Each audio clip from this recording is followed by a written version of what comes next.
Bugun men juda muhim mavzuni ochiq va sodda qilib tushuntiraman.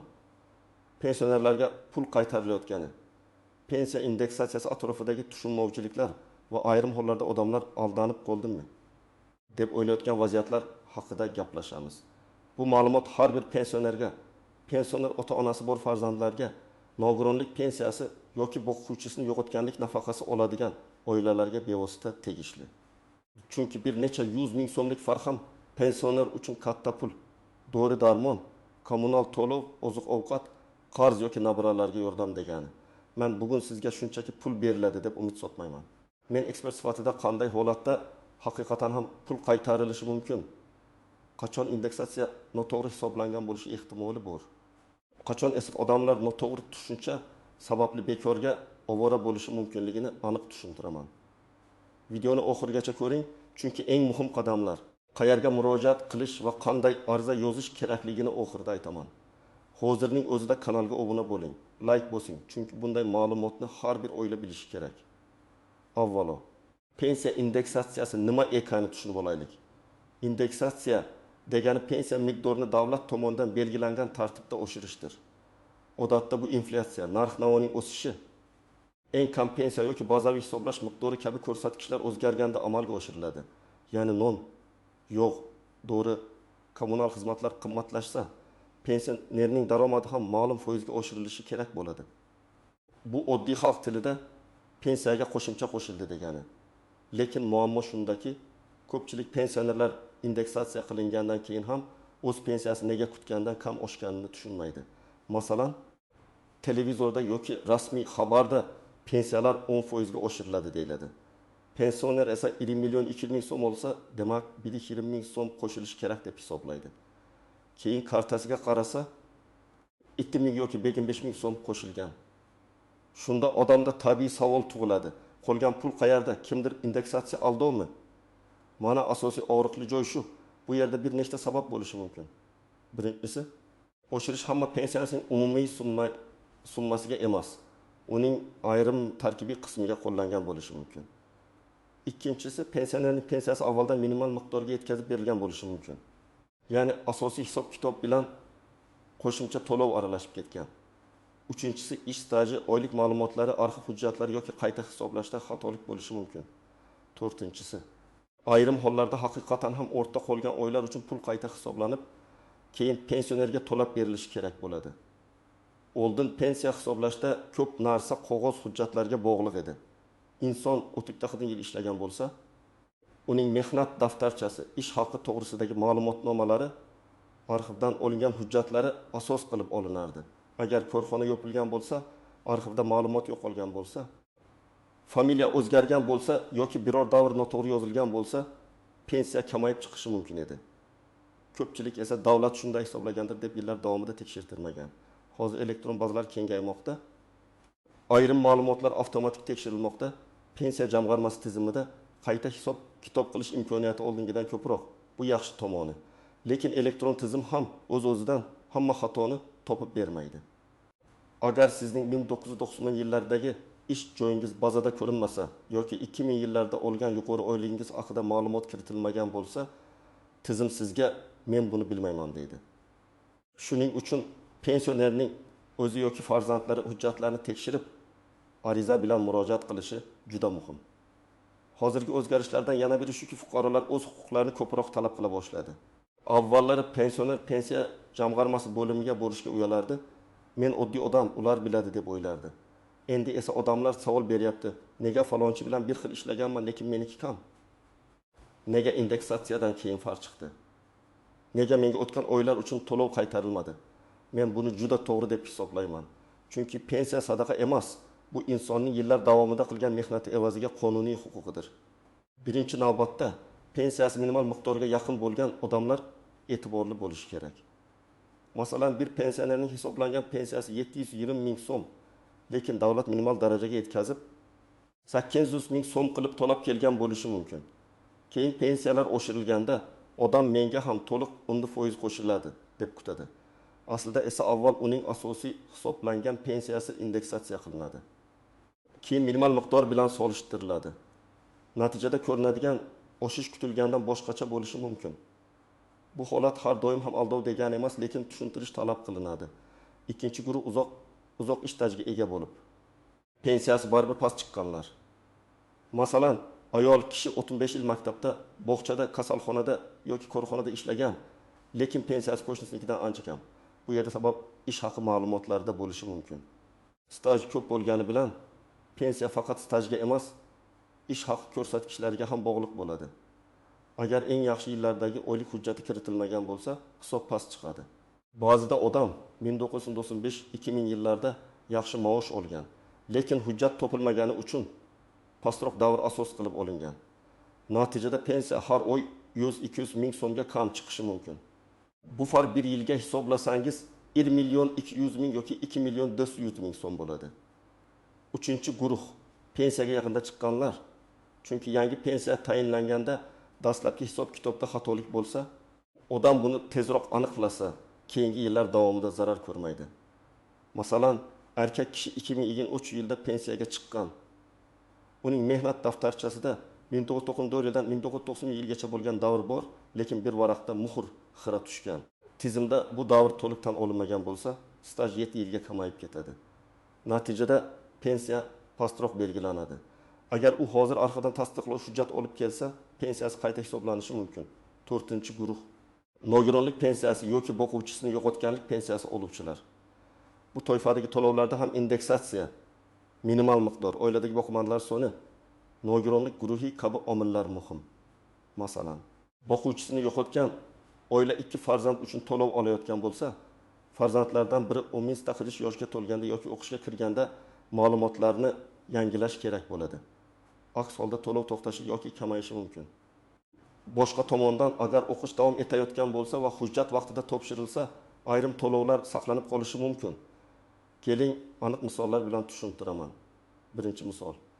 Mahmud aka 1 million 500 ming so'm pensiya oladi. Rasmiy oshirish 10% bo'ldi, deb faraz qilamiz. U 1 ming so'm qo'shiladi deb kutdi. Lekin kartasiga 1 million 620 ming so'm tushdi. Farq 20 ming so'm. Mahmud aka darhol 3 ming so'mni olib qolishdi deydi. Lekin tekshirilganda ma'lum bo'lishi mumkinki, uning pensiyasida avvalgi ustama, kompensatsiya yoki yaxlitlash bo'yicha alohida hisob bor. Shuning uchun 10% butun summadan emas, bazaviy qismdan hisoblangan. Bu holatda u baribir pensiya jamg'armasidan yozma izoh talab qilishi kerak. Chunki og'zaki shunaqa bo'ladi degan javob yetarli emas. Ikkinchi misol. Dilbar opa 32 yil ishlagan, pensiyasi 980 ming so'm. Uning dugonasi 28 yil ishlagan, lekin 1 million 220 ming so'm oladi. Dilbar opa meniki noto'g'ri deb shubhalanadi. Tekshiruvda aniqlanishi mumkin.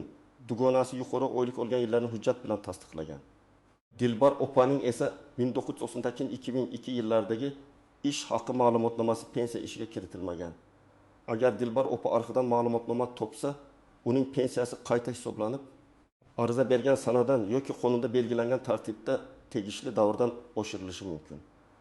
Uchinchi misol, Ravshan aka pensiyaga chiqqanidan keyin ham ishlagan. Ayrim davrlarda qayta hisoblash huquqi bo'lishi mumkin. Lekin u hech qachon murojaat qilmagan. Natijada ishlagan davri, to'langan ijtimoiy soliq yoki ish haqi ma'lumotlari pensiya miqdoriga ta'sir qilishi mumkinligini bilmagan. Albatta, har bir holat qonuniy tartibga bog'liq. Hamma ishlagan pensionerga avtomatik katta pul chiqadi demayman. Lekin tekshirtirish kerakmi? Albatta kerak. Eng katta tuzoq internetdagi hamma pensionerlarga falon million so'm qaytariladi degan xabarlarga ishonish. Men bunday xabarlarni ko'p ko'raman.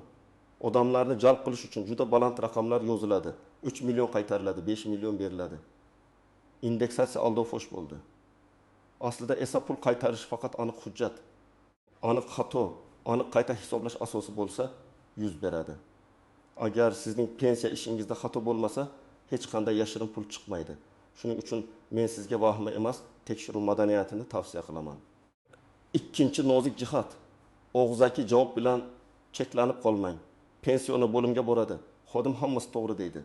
Odam qaytib ketadi, lekin hammasi to'g'ri degan gap huquqiy hujjat emas. Siz yozma ariza berishingiz kerak. Arizada mening pensiyam tayinlangan va indeksatsiya qilingan miqdorni qayta tekshirib, hisob-kitob asoslarini yozma ravishda tushuntirib berishingizni so'rayman deb yoziladi. Shunda tashkilot sizga rasmiy javob berishi kerak bo'ladi. Rasmiy javob bo'lsa, keyin yuqori tashkilotga yoki sudga murojaat qilish ham osonlashadi. Uchinchi nozik jihat, hamma oshish bir vaqtda kartaga tushmasligi mumkin. Ba'zi texnik jarayon bank o'tkazmasi, hududiy bo'limdagi qayta hisoblash, ariza ko'rib chiqish muddati sababli to'lov kechikishi mumkin. Bu ham darhol o'g'irlik degani emas. Lekin kechikish cho'zilib ketsa, siz aniq sanalarni yozib boring. Qaysi oy qancha tushdi? Oldin qancha olardingiz? Rasmiy oshirishdan keyin qancha bo'ldi? Qaysi kuni murojaat qildingiz? Kim bilan gaplashdingiz? 4-nozik jihat. Qarzdorlik yoki ushlab qolishlar. Ayrim pensionerlarning pensiyasining aliment, kredit qarzi. Ijro hujjati, ortiqcha to'langan summani qaytarish kabi ushlab qolishlar bo'lishi mumkin. Masalan, pensiya 20 million 420 ming so'm bo'lsa, indeksatsiyadan keyin 20 million 520 ming so'm bo'ladi. Lekin kartaga 20 million 220 ming tushadi. Odam menga kam berishdi deydi.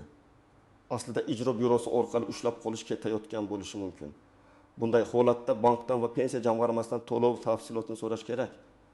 5-nozik jihat, pensiya tarkibini bilmaslik. Pensiya bir dona oddiy raqam emas. Unda asosiy pensiya, ustamalar, qo'shimcha to'lovlar, kompensatsiyalar, minimal miqdorga yetkazish kabi qismlar bo'lishi mumkin. Siz men 20 million 500 ming olaman deb bilasiz. Lekin bu summa nimadan tashkil topganini bilmaysiz. Aynan shuning uchun rasmiy hisob-kitob varaqasi kerak. Unda staj, ish haqi koeffitsiyenti, tayinlangan sana, ustamalar va qayta hisoblangan summalar ko'rsatilishi zarur. 6-nozik jihat. Hujjatdagi kichik xato katta pulga ta'sir qiladi. Familiyaning bir harfi boshqacha yozilgan, tug'ilgan sana noto'g'ri, mehnat daftarchasidagi buyruq raqami tushirib qoldirilgan, korxona nomi o'zgargan, muhr o'qilmaydi. Bularning hammasi ish stajini tasdiqlashda muammo tug'dirishi mumkin. Masalan, Karimova bir joyda Karimova, boshqa joyda Karimova bo'lib yozilgan. Oddiy ko'rinadi. Lekin arxiv hujjatini birlashtirishda savol tug'iladi.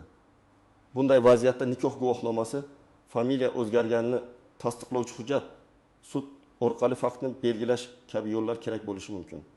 Endi eng muhim qismga o'tamiz. Agar siz pensiyangiz noto'g'ri hisoblangan, indeksatsiya to'liq qo'llanmagan yoki sizga o'tgan oylar uchun pul qaytarilishi kerak deb o'ylasangiz, men tavsiya qiladigan qadamlar quyidagicha. Birinchi qadam. Oxirgi 6 yoki 12 oyda kartangizga tushgan pensiya summalarini yozib chiqing. Har oy bo'yicha alohida. Yanvar qancha, fevral qancha, mart qancha.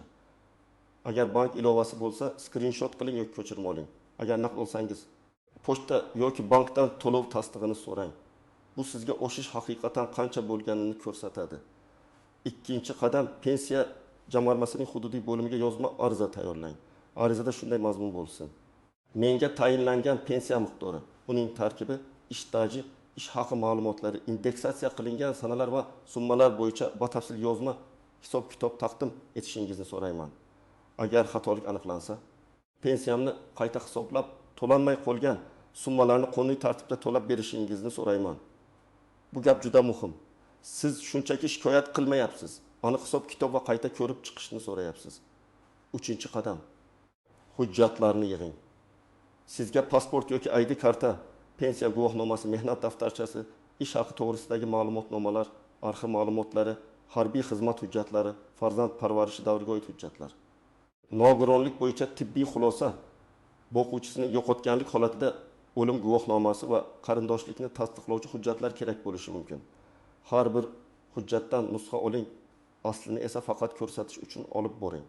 4-qadam. Arizani 2 nusxada bering. Bir nusxasini tashkilotga topshirasiz, ikkinchi nusxasiga qabul qilingan sana, kirim raqami, qabul qilgan xodim imzosi yoki muhr qo'ydirasiz. Agar elektron murojaat qilsangiz, murojaat raqamini saqlab qo'ying. Bu keyin siz murojaat qilmagansiz degan gaplarning oldini oladi. 5-qadam. Javobni kuting, lekin nazoratsiz qoldirmang.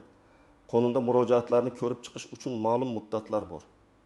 Agar belgilangan muddatda javob kelmasa, yuqori turuvchi pensiya jamg'armasi organiga, mahalliy hokimlikdagi qabulga, adliya organlariga yoki tegishli tartibda sudga murojaat qilish mumkin. Men har doim aytaman, huquq talab qilinmasa, qog'ozda qolib ketadi. 6-qadam. Agar hammasi to'g'ri degan javob kelsa, lekin siz baribir shubhalansangiz, javobdagi raqamlarni tekshiring. Staj necha yil ko'rsatilgan? Siz bilgan ish joylari kiritilganmi? Ish haqi qaysi davrdan olingan? Indeksatsiya qaysi sanadan qo'llangan? Ustamalar bormi? Mana shu savollar bo'yicha raqamlar bir-biriga mos kelmasa, qo'shimcha ariza yozing. 7-qadam arxiv bilan ishlang. Ko'p pul aynan arxiv hujjatlari topilganda qayta hisoblanadi. Masalan, odam pensiyaga chiqqanda 25 yil stajdan olingan, lekin arxivdan yana 6 yil ish davri tasdiqlandi. Yoki past oylik asosida pensiya tayinlangan. Keyin yuqori oylik ma'lumotnomasi topildi. Bunday holatlarda pensiya sezilarli oshishi mumkin. Arxivga murojaat qilganda korxona nomi, ishlagan yillaringiz, lavozimingiz, bo'limingiz, imkon bo'lsa buyruq raqamlari va eski manzilni yozing. Qancha aniq yozsangiz, hujjat topish ehtimoli shuncha yuqori bo'ladi. 8-qadam, firibgarlardan ehtiyot bo'ling. Men pensiyangizni oshirib beraman, oldindan pul bering. Ba'zida yashirin pulingiz bor, kartangiz raqamini ayting. SMS kodini yuboring deganlarga ishonmang. Hech bir davlat organi sizdan bank kartangizning PIN kodi yoki SMS kodini so'ramaydi. Pul qaytarilishi faqat rasmiy hisob-kitob, rasmiy qaror va rasmiy to'lov orqali bo'ladi. Men yana bir narsani alohida aytaman. Farzandlar ota-onasiga yordam berishi kerak. Ko'p pensionerlar hujjat yig'ishga qiynaladi, navbatda turishga sog'ligi to'g'ri kelmaydi. Elektron tizimdan foydalana olmaydi. Agar sizning ota-onangiz pensiya olsa, bir kun vaqt ajrating, ularning to'lovlarini ko'ring, hujjatlarni tartiblang, pensiya jamg'armasiga birga boring. Ba'zan farzandning 2 soatlik yordami ota-onasiga har oy qo'shimcha 100 ming yoki 200 ming so'm daromad keltirishi mumkin. Demak, pensiya indeksatsiyasi har doim ham odam kutgandek oddiy foizni umumiy summaga qo'shish emas. Pensiya tarkibi, minimal miqdor, staj, ish haqi, ustamalar, ushlab qolishlar va hujjatlar hammasi ta'sir qiladi. Ayrim hollarda pensionerlarga pul qaytarilishi mumkin, lekin bu faqat xato. Yetishmayotgan hujjat yoki noto'g'ri hisob-kitob isbotlanganda yuz beradi. Shuning uchun eng to'g'ri yo'l vahimaga tushmaslik, lekin jim ham turmaslik. Yozma ariza bering, hisob-kitobni talab qiling, hujjatlaringizni tekshirtiring. Agar sizda menga pensiya kam tushyapti, indeksatsiyadan keyin farq chiqdi, stajim to'liq kiritilmagan bo'lishi mumkin degan shubha bo'lsa, bugunoq oxirgi to'lovlaringizni yozib chiqing va rasmiy murojaat tayyorlang. Bu sizning qonuniy huquqingiz. Sizning fikringiz men uchun juda muhim. Kommentariyada yozing, pensiyangiz indeksatsiyadan keyin qancha oshdi? Siz tutgan summa bilan real tushgan summa mos keldimi? Pensiya jamg'armasidan yozma hisob-kitob olganmisiz? Agar video foydali bo'lgan bo'lsa, albatta like bosing, kanalga obuna bo'ling va bu videoni pensiyaning ota-onasi, qarindoshi yoki qo'shnisi bor odamlarga yuboring. Chunki ba'zan bitta to'g'ri ma'lumot bir oilaning oylik daromadini o'zgartirib yuboradi.